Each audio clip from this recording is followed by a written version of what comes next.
السلام عليكم، ازيكم حبايب قلبي؟ عاملين ايه؟ كل سنه وانتم طيبين. ان شاء الله النهارده كده زي ما انتم شايفين هعمل معاكم اول مره اعمل فسيخ في القناه.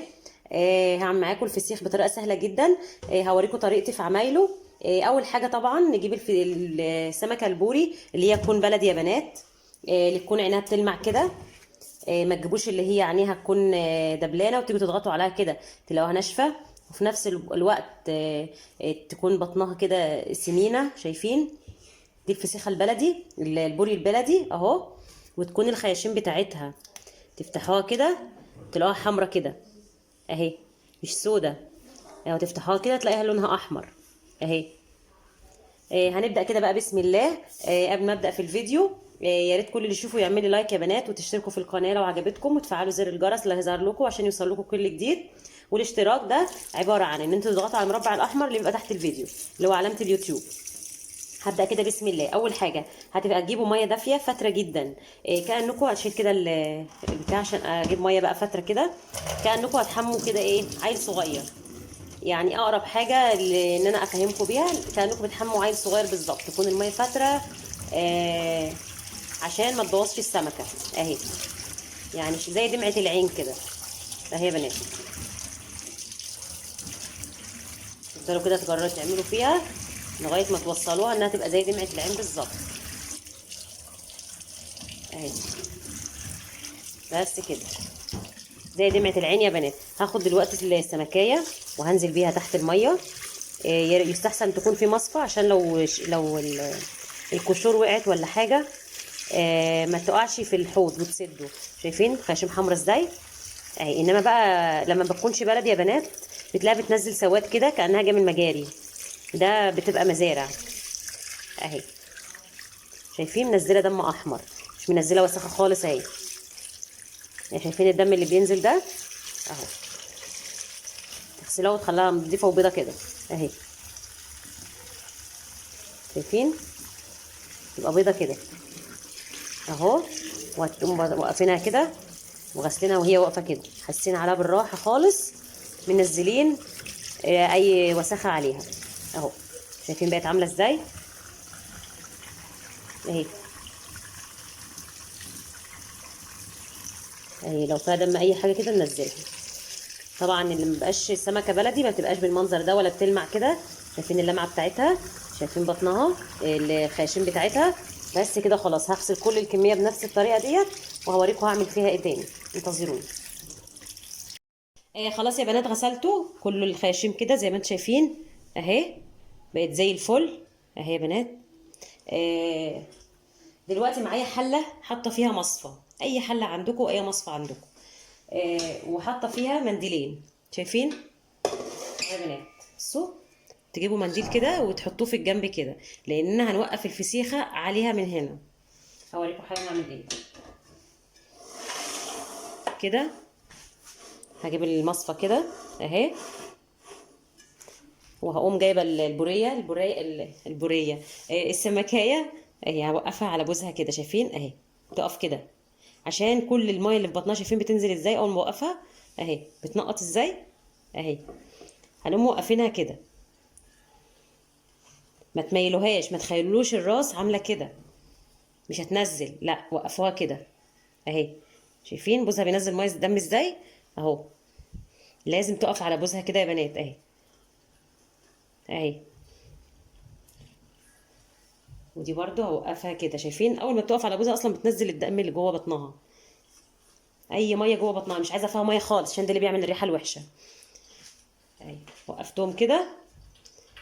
هجيب دلوقتي شاشه بيضه. دلوقتي يا بنات جبت الشاشه البيضه اهي. هتبداوا بقى ايه تغطوا بيها السمكه بتاعتكم كده بحيث ان مفيش اي حشره بالذات الدبان يقف عليها، عشان لو عمل عليها حاجه. لو الدبان عمل عليها حاجه يا بنات يعني وقف عليها خلاص كده يعتبر ان انتوا بوظتوا البوري بتاعكم او السمك الفسيخ اللي احنا هنعمله. هسيبها دلوقتي، هتعملوها من الصبح. سيبوها يوم كامل، لا من بالليل للصبح يا من الصبح لبالليل. بحيث ان القشور كلها تبقى ناشفه. انا عايزه القشره اللي بره تنشف والدم اللي في بطن السمكه كله ينزل. هسيبها دلوقتي حوالي يعني من بالليل للصبح حوالي 12 ساعه يعني. او ممكن بالليل تعمل، لو عملتوها مثلا بالليل على المغرب كده، اعملوها تاني يوم الظهر الساعه 10 براحتكم يعني، مش لازم بدري. هسيبها دلوقتي لغايه ما تنشف خالص، ما تحطهاش في الشمس ولا في اي حاجه، سيبوها كده زي ما انا قلت لكم على الرخامه في المطبخ في مكان نظيف عشان ما يجيش عليها اي حشره. وغطوها بشاشه بقى، بكيس مخده نظيف، بملايه عندكم قديمه كده تكون نظيفه. انا عايزاها ما يتقفش عليها اي حاجه، او شرب قديم عندكم يكون شفاف كده. انا عايزه بس تبقى هي متغطيه عشان الحشرات. وهسيبها كده على الرخامه لغايه ما تنشف معايا وصفي كل بطنها وارجع اعملها معاكم. ودلوقتي حبايب قلبي رجعت لكم بعد ما سبت البوري نشف معايا خالص. انا سبته ليله كامله، يعني عملته من بالليل لتاني يوم الظهر او الساعه 10 دلوقتي، يعني بقاله حوالي اكتر من 12 ساعه كمان متغطي، ما يطلعش ريحه ولا اي حاجه، صفى ميته كلها ونشف. هوريكم شكله كده قبل ما اقول لكم المكونات. شايفين عمل ازاي؟ نشف خالص اهي، السمكه نشفت. انا عايزاها كده، شايفين؟ عايزاها تنشف كده، عايزه القشر بتاعها ينشف كده. هقول لكم بقى دلوقتي معايا ايه. معايا دوت ملح. انا كان عندي ملح بحر كده اللي هو الملح الخشن دوت. بس لقيتهم شويه صغيرين فقمت حاطه عليهم شويه من الملح الناعم عشان يكفوا. بس لو في طبعا الملح كله ملح خشن دوت يكون افضل، مش هيطلع لكم الفسيخه تكون حادقه. دول حوالي اكتر من ربع كيلو، على حسب كميه السمك اللي عندكم. في سمكه بتاخد معلقتين ملح كبار، دي لو البوريه بتاعتنا كبيره. وفي سمكه بتاخد معلقه واحده، على حسب حجم السمكه. يعني احنا نحط شويه ملح كده، دولت شويه من الملح كده اكتر من ربع كيلو، عليهم 5 معالق صغيرين من الشطه، وعليهم معلقه صغيره من الكاري، ومعايا ورق لوري، ومعايا شطه من الفريزر، بس لو موجوده عندكم طازه يستحسن يعني. بس انا مش عندي فطلعت كده كام قرن كده كانوا عندي في الفريزر. ومعايا السمكه زي ما وريتها لكم. هنبدا كده بسم الله. هجيب معلقه.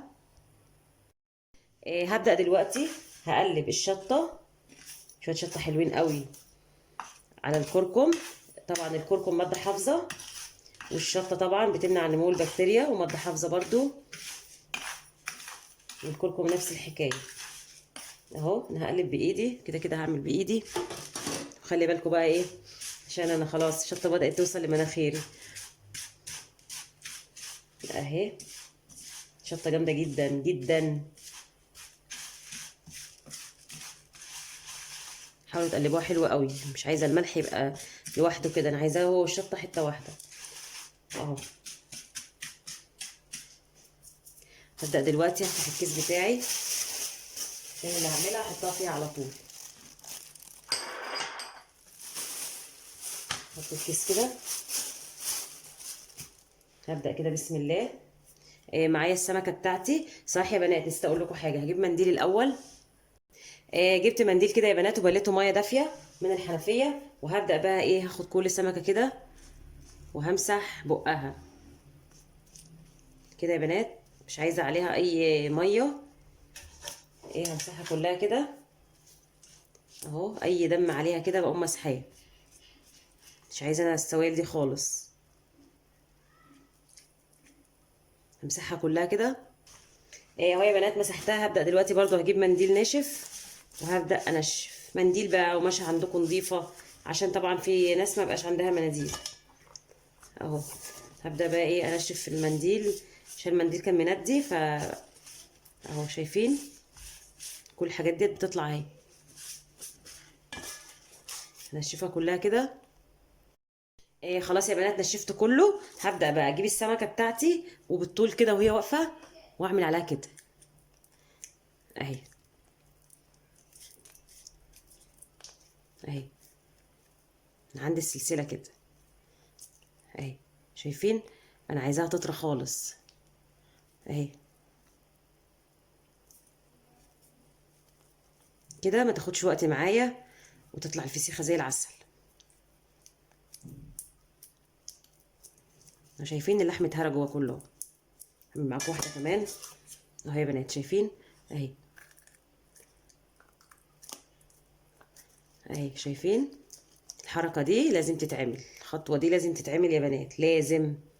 لو ما عملتوهاش هتفرق معاكم كتير قوي اهي. بس خلي بالكم ما تضغطوش على البطن، يعني انا بشتغل كله على سلسلة اللي هي الشوكة اللي في النص دي. هعمل كله كده خلاص يا بنات عملت كله. هبدأ دلوقتي هجيب الشطة، بسم الله الرحمن الرحيم، والملح بسم الله، وهبدأ بقى هفتح الخياشيم كده اهي، وهبدأ بسم الله الرحمن الرحيم هكبسها ملح، ملح والشطة والكركم. اكبسوها يا بنات، ما تخلوش فيها، بصوا اهي، وتخلوها مفتوحة كده، شايفين؟ يعني هي والملح، الملح انا عايزاه يبقى طالع منها كده اهي. هاجي بقى كده على السمكة نفسها واحسس عليها كده بعكس اتجاه القشور اهي، شايفين كده اهو يا بنات، اهو شايفين عملتها ازاي اهي. هبدأ دلوقتي احطها في الكيس، حاطها في الكيس كده يا حبايبي. هعمل واحدة تانية بسم الله الرحمن الرحيم اهو.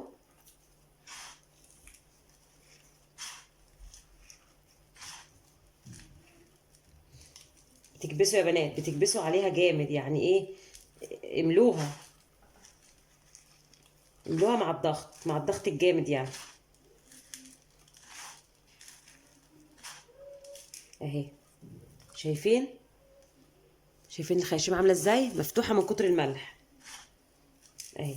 هناخد بقى السمكه كده وبعكس اتجاه القشور، من فوق لتحت، من الديل لتحت للراس. هتبقى الشطه حاميه جدا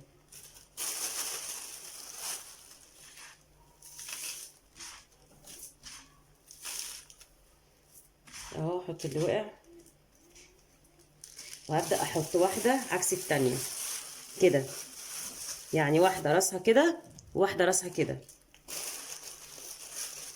البطن ما تسيبوش حته مش عليها شطه ولا ملح. هعمل كل الكميه بنفس الطريقه دي. إيه خلاص كده يا بنات خلصت كله. عفوا، الشطه حاميه جدا. هبدا دلوقتي هاخد ورق اللورو كده. إيه طبعا لو حابين تحطوا كل واحده في كيس وتحطوا عليها ستريتش بقى وكده، إيه بس انا بعمل ابسط طريقه إيه للي هم ما عندهمش الا اكياس بس والحاجات دي. انما الاستريتش طبعا مكلف وبقى غالي، فانا قلت ايه اعمل لكم في كيس واحد واوريكم بيتعمل ازاي. اهم حاجه تكون واحده عكس واحده اهو يا بنات. حطيت، هاخد دلوقتي الشطه بتاعتي افتحها كده حته. هو يوم شطه عالمي النهارده، مناخيرنا باظت اهو. ابدا تحطوا كده شطه، وهبدا اقفل. هاخد كده شويه من الملح اللي هو الباقيين دولت، وهبدا ارش كده عند الديل بالذات، اهم حاجه لان الراس مكتومه طبعا من الملح اهو. طبعا كل ما الملح يكون خشن كل ما السمكه ما تكونش حادقه. هبدا اقفل عليه. هبدا دلوقتي يا بنات اقفل عليه. اهم حاجه الهواء يطلع كله، يعني ايه، حاولوا كده حتى لو هتشفطوا الهواء من هنا كده اهو يا بنات. ربطته اهو الكيس تاني، وهبدا احطه فيه وهبدا اربط. يعني هي عندكم 10 15 كيس كده براحتكم بقى، طلعوا الهواء بس من كل الاكياس. هقعد احطه في كده في كميه اكياس حلوه كده وهرجع لكم. ربطته كده حبايبي. انا عندي هنا ستريتش، لو مش عندكم خلاص مش لازم خالص. بس انا عشان ما عنديش شوكرتون اللي هو اللزق دوت، فانا عايزه ايه اقفله حلو. هبدا افرد كده. هبدا دلوقتي بقى ايه هلفه كده. طبعا لو عندكم اللي هو الشوكرتون او اللزق اللي هو العريض دوت حلو قوي، بس انا ما عنديش، فعندي حبه شوكرتون بتاع اسمه ايه ده اللي هو الكلينج فيلم دوت.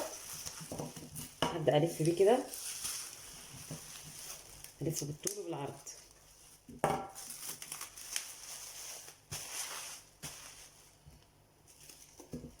ده لازم يتحط في مكان ضلمه يا بنات، مش في اي حته كده والسلام اهو.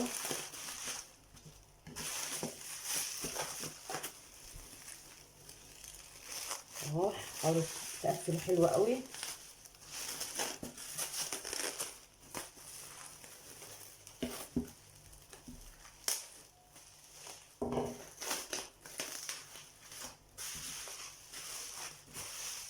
طبعا احنا ممكن نغلف واحده واحده، بس انا بعمله لكم بابسط طريقه، وان شاء الله النتيجه ان شاء الله ان شاء الله هتعجبكم. هو كده لازم يتلزق حلو قوي.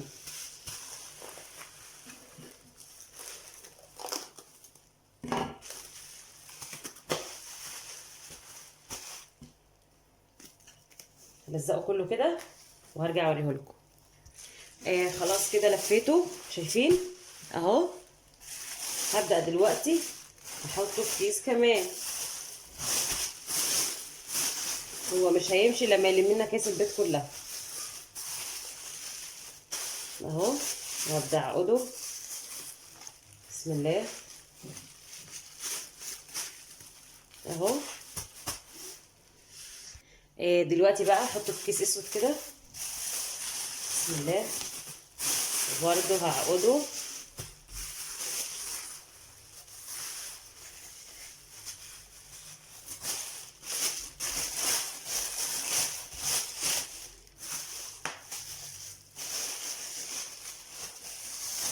هوريكم المراحل كلها عشان تعرفوا انا حاطاه في قد ايه اهو. عندي علبه هنا بقى يا بنات اهيت. هبدا احط الفسيخ بتاعي فيها. بسم الله الرحمن الرحيم. اي علبه عندكم. حطيته النهارده على الناحيه دي. بكره هقوم شايلاه كده واقوم حطاه على الناحيه دي. بعد بكره هقوم شايلاه وحطاه على الجنب ده. بعده هقوم شايلاه وحطاه على الجنب ده. يعني فاهمين؟ يعني كل يوم لازم تغيروا الوضع بتاعه على الاربع جوانب بتوعه، عشان كله يستوي بنفس الطريقه ويطلع طعمه حلو. استنوني بقى لغايه ان شاء الله لما تشوفوه. يا ريت يكون الفيديو عجبكم، ويا ريت كل يشوف الفيديو يعمل لي لايك واشترك في قناتي على اليوتيوب، قناه رشروشه. والسلام عليكم ورحمه الله وبركاته. باي باي.